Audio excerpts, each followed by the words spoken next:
When you look at most sink designs, the knob that controls the hot water is usually red, and the knob that controls cold water is usually blue. We associate red with hot and blue with cold. This phenomenon is an instance of cross-modal correspondence, a perception where multiple sensory modalities interact. In this case, our visual perception is connected to our perception of temperature. There are a few other examples of this, like synesthesia, a word that traces back to Greek words that mean together sensation. People with synesthesia can associate things like numbers and colors, so 2 might be violet and 5 might be yellow. There's also the McGurk effect, where the same sound can elicit different perceptions based on how we see a person speaking that sound. Ba ba, ba ba, ba ba. Here, our visual perception and auditory perception are becoming intertwined. The Booba-Kiki effect is another instance of this. If I present these two images to you, which one would you call Booba and which one would you call Kiki? Both American college undergraduates and Tamil speakers in India are more likely to call the left shape Kiki and the right shape Booba. The way we see these shapes is interacting with the way we hear sounds. But for this video, I'm mostly concerned with color. In 1969, Brent Berlin and Paul Kay studied 20 different languages from around the world, and the words they have for different colors. They identified a total of 11 basic color categories: white, black, red, green, yellow, blue, brown, purple, pink, orange, and gray. In particular, they noticed that some languages didn't have all 11 words, and that there was a pattern for which words a language had. Words for brown, purple, pink, orange, and gray were never present in languages that didn't already distinguish between green and blue. They broke this pattern down into a sequence. Purple, pink, orange, and gray come after brown. Brown comes after blue. Blue is preceded by both green and yellow. Green and yellow come after red. And finally, the most basic language categories are dark cool and light warm, encompassing the set of all cool colors and warm colors as two categories. Now, it's important to mention that this study has been criticized. It assumes an ethnocentric bias based on Western scientific and political thought. It's basically implying this idea of progress, where more primitive cultures have not sufficiently evolved to capture the true categories of color that the Western languages have. I don't think Berlin and Kay have successfully proven that speakers of so-called primitive languages can't perceive the same range of colors that we can. They just use different category systems to describe them. But what can be said conclusively is that according to the World Color Survey, people all over the world seem to perceive blue as cool and red as warm. Now, this might not be particularly surprising. We make all kinds of associations between colors and concepts. In video games, the health bar is often red, the mana bar is usually blue, and stamina is green. We often associate red with love, anger, or power. Blue has a sophisticated, reliable corporate vibe. Orange is usually associated with energy, taste, extroversion, or amusement. But these symbols vary cross-culturally. Buddhist monks wear orange robes, where orange symbolizes enlightenment. In placebo studies, pills with hot colors like red or yellow work better as stimulants, whereas pills with cool colors like blue or purple work better as depressants. These results do seem to depend on culture, though. Purple was historically associated with royalty, because purple dye was made from a species of sea snail, which excreted it from a single gland, the hypobranchial gland, in very small quantities. This made the dye very rare, and was usually only available to the very wealthy. So just because of this coincidence, that psychological association emerged.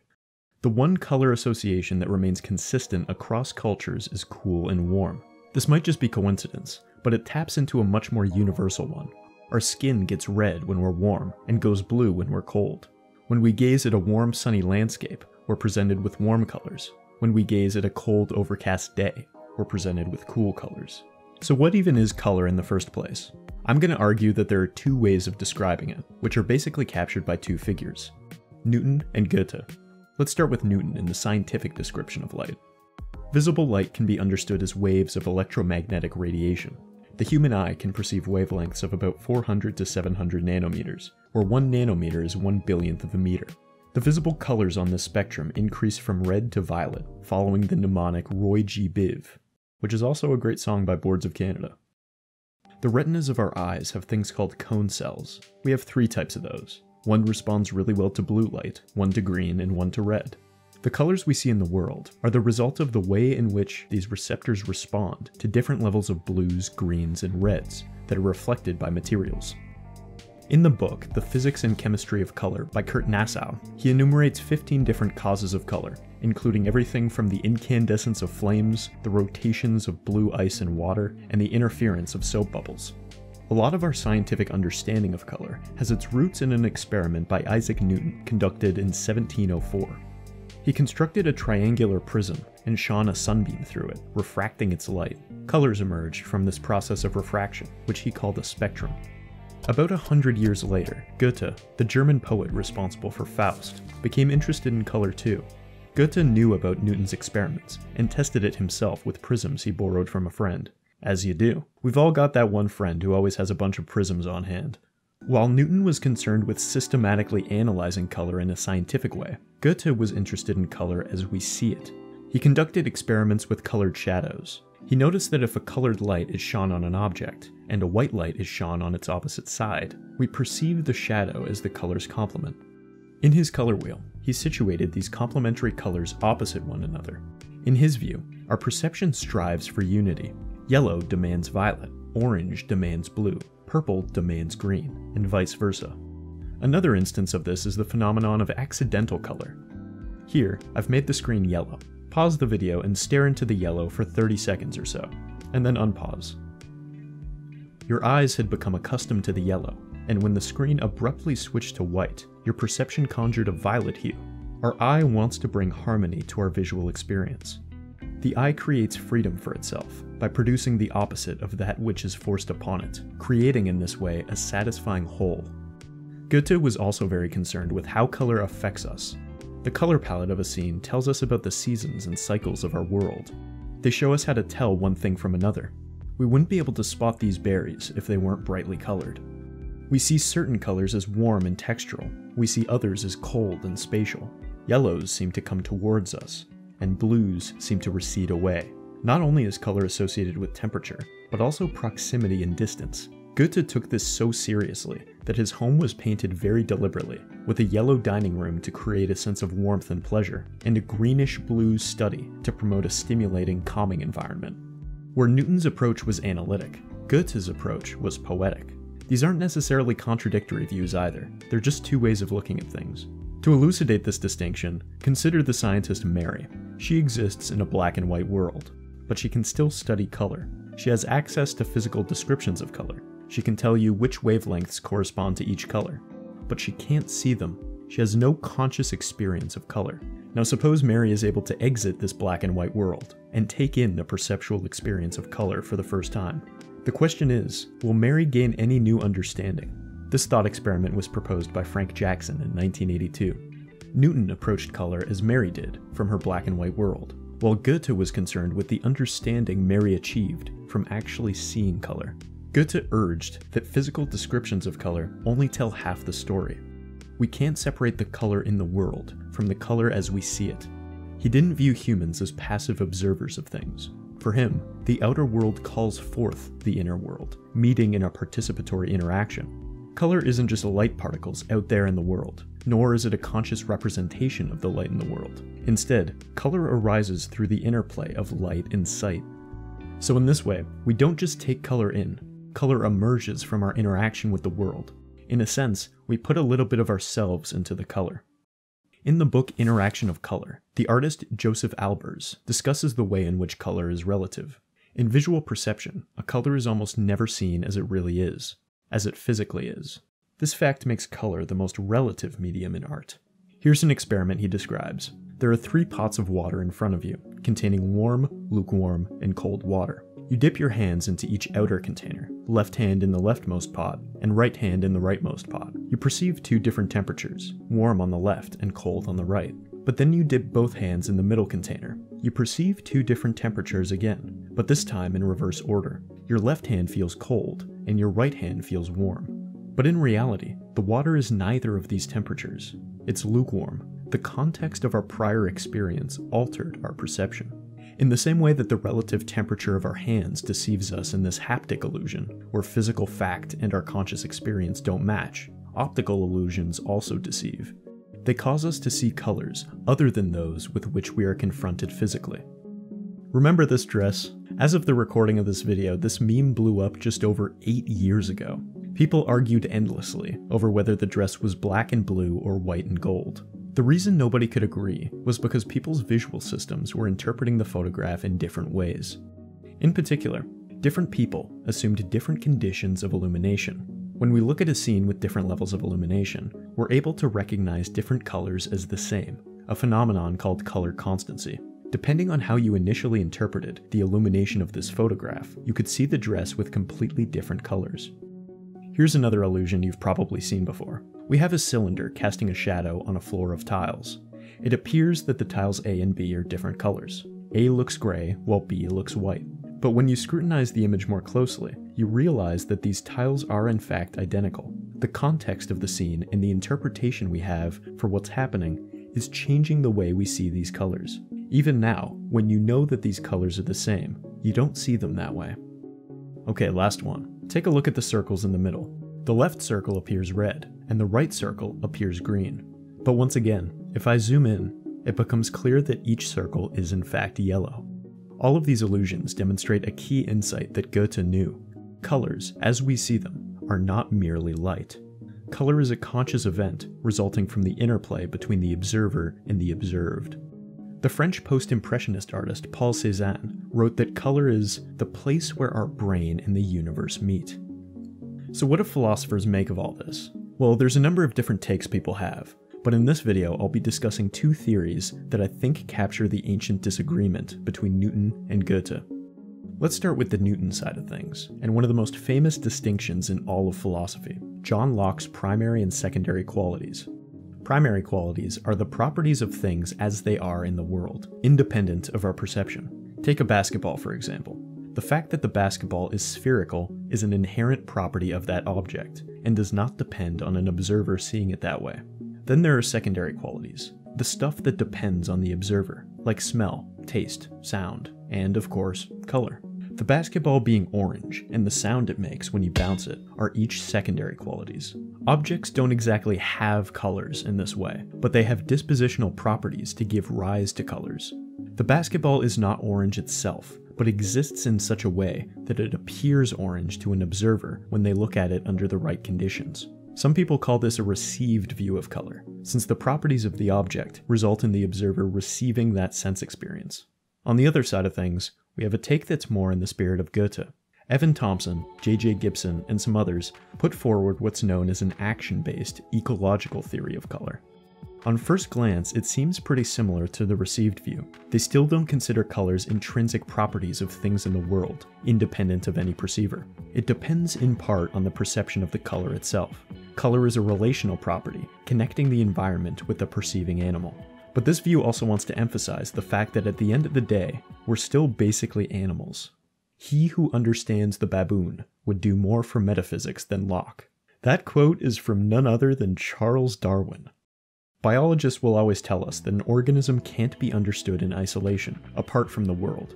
And in the same way, that organism's environment, or niche, can't be understood apart from the organism. In fact, the animal and its environment are connected in a much deeper way than you might expect. An organism finds itself in an environment, but they don't just hang out there. They interact with their surroundings, based on the physical signals the environment gives them.